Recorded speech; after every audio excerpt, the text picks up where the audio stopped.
This is where we are. On top of a kayak. In the middle of Copenhagen's beautiful canal. But on the surface of this canal, there is trash.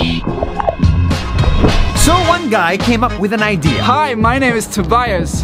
Why not give away kayaks for free, no money involved, under one condition? Pick up trash while you're kayaking and bring it back. Instead of paying $65 to rent, it's yours for free. And this idea people love. They book the kayak weeks in advance. They use it to hang out,